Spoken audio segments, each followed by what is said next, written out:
अस्सलामुअलैकुम नाज़रीन और हज़रात, मैं हूं आपके साथ अलीशा अरब और आप देख रहे हैं तस्नीम टीवी। गम कितना भी बड़ा क्यों ना हो, सब्र और बकिया रखने पर आपको मायूस नहीं होने देता। ये वो अल्फाज हैं जो बुरे वक्त में लोगों की हिम्मतों को बढ़ावा देता है और मुसीबत में याद दिलाता है फ्लाइंग सिख यानी कि मिल्खा सिंह की, जिन्होंने जिंदगी में कभी भी पीछे मुड़कर नहीं देखा। तो आज बात इन अजीम हस्ती की करेंगे, इनके बारे में बताएंगे रोम की तारीख, फ्लाइंग सिख के करियर का एक छोटा सा पहलू, उनकी वो कामयाबियां जो बनाती हैं उन्हें अजीम। तो देर किस बात की, चलिए शुरुआत करते हैं एक खास रिपोर्टाज के साथ।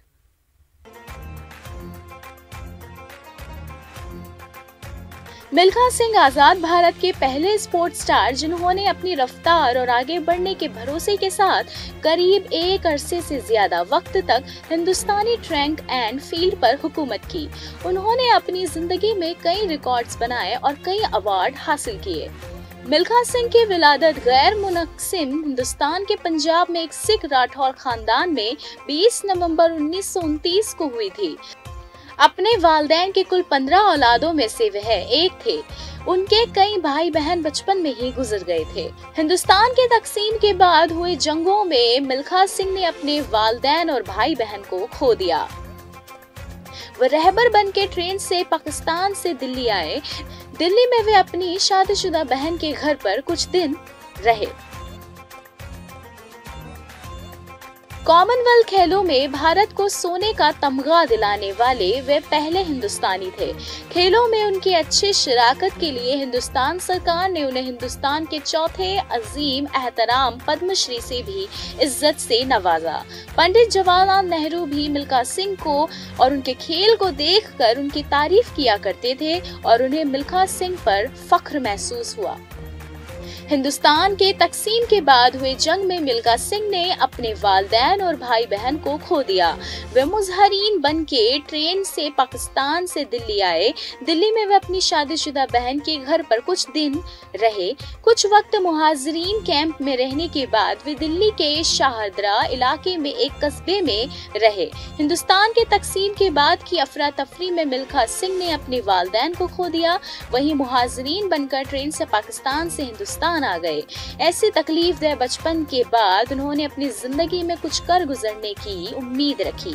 एक होनहार रन रेस के तौर पर ख्याति हासिल करने के बाद उन्होंने 200 मील और 400 मील की दौड़ बाकामयाबी के साथ जाहिर की और इस तरह हिंदुस्तान के अब तक के कामयाब रनरेज बन चुके हैं मिल्खा सिंह। कुछ वक्त के लिए वे 400 मील की दुनियादार रिकॉर्ड हासिल कर रहे हैं। मुतादाद सल्तनत में 1958 के कॉमनवेल्थ खेलों में सोना जीतने के बाद सिख होने की वजह से लंबे बालों के साथ अवार्ड को भूलने पर पूरी खेल दुनिया में उन्हें जाना जाने लगा।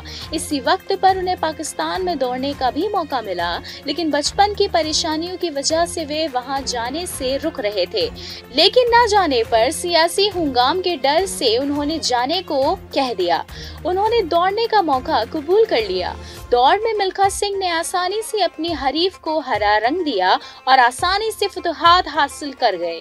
मुस्लिम कौमी इतने वासिल हुए उनसे कि पूरी तरह बुरखा नशीन औरतों ने भी इस अजीम रनरस को गुजरते देखने के लिए अपने नकाब उतार लिए थे। तभी से उन्हें फ्लाइंग सिख का ओहदा करार किया गया। मजमे में उन्होंने खास मेहनत की और 200 मील और 400 मील में अपने आप को वाज़ेह किया और कई चुनौतियों परेशानियों में फतह हासिल की। उन्होंने सन 1956 के मेलबर्न ओलंपिक खेलों में 200 और 400 मीटर में हिंदुस्तान की नुमाइंदगी पर इंटरनेशनल ओहदे पर तजुर्बा न होने की वजह से कामयाबी हासिल ना हो सकी। लेकिन 400 मीटर मुकाबले के फातेह चार्ल्स जेनकिंस के साथ हुई मुलाकात ने उन्हें न सिर्फ हौसला अफजाई किया बल्कि ट्रेनिंग के नए तरीकों से भी रूबरू कराया। इसके बाद सन 1958 में कटक में मुनक़्क़द कौमी खेलों में उन्होंने 200 मील और 400 मील मुकाबले में कौमी रिकॉर्ड जाहिर किया और एशियन खेलों में भी इन दोनों मुकाबलों में सोने का अवार्ड हासिल किया।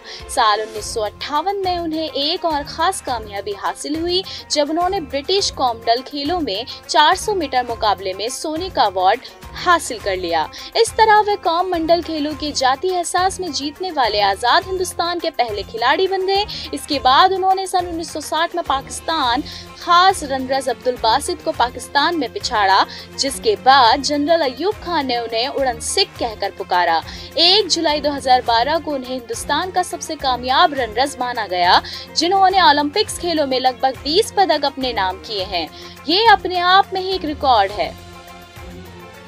रोम ओलंपिक खेल शुरू होने से कुछ साल पहले मिल्खा अपने खेल जिंदगी के बेहतरीन फॉर्म में थे और ऐसा माना जा रहा था कि इन खेलों में मिल्खा अवार्ड जरूर हासिल करेंगे। रोम खेलों से कुछ वक्त पहले मिल्खा ने फ्रांस में 58.8 सेकंड का हिस्सा भी बनाया था। 400 में दौड़ में मिल्खा सिंह ने पहला ओलंपिक रिकॉर्ड तो जरूर तोड़ा, पर चौथे ओहदे के 7 पदक से नागवार रह गए। 250 मीटर की दूरी तक दौड़ में सबसे आगे रहने वाले मिल्खा ने एक ऐसी गलती कर दी जिसका पछतावा उन्हें आज भी है। उन्हें लगा कि वो अपने आप को आखिर तक उसी तेजी पर शायद नहीं रख पाएंगे और पीछे मुड़कर अपने साथियों को देखने लगे, जिसका खामियाजा उन्हें भुगतना पड़ा और वह रनरज जिससे सोने की उम्मीद थी कंसी भी जीत नहीं पाया। मिल्खा को आज तक उस बात का मलाल है। इस नाकामयाबी से सिंह ने उदास होते हुए उन्होंने दौड़ से बाहर का फैसला लेने के लिए दिली जाही बना ली थी, पर बहुत समझाने के बाद मैदान में फिर वापसी की। मिल्खा ने कहा कि 1947 में तकसीमात के वक्त उनके खानदान की उनकी आंखों के सामने कत्ल कर दिया गया। वह उस दौरान 16 अरसे के थे। उन्होंने कहा कि हम अपना गांव नहीं छोड़ना चाहते थे। जब हमने मना किया तो इसका अंजाम तकसीम के सख्त सच्चाई की तस्वीरात में हमें सहना पड़ा। चारों तरफ खून खराबा था। उस वक्त में पहली बार रोया था। उन्होंने कहा कि तकसीम के बाद जब वे दिल्ली पहुंचे तो पुरानी दिल्ली रेलवे स्टेशन पर उन्होंने कई लाशें देखे। उनके पास खाने के लिए खाना और रहने के लिए छत भी नहीं थी। मिल्खा ने कहा कि 1960 के रोम ओलंपिक में एक गलती की वजह से 400 मीटर रेस में सेकंड के 100वें हिस्से से अवार्ड चूक गए। उस वक्त भी वह रो पड़े थे। मिल्खा ने कहा कि वे 1960 में पाकिस्तान में एक दौड़ में हिस्सा लेने जाना नहीं चाहते थे, लेकिन वजीर आला नेहरू के समझाने पर वह इसके लिए राजी हो गए।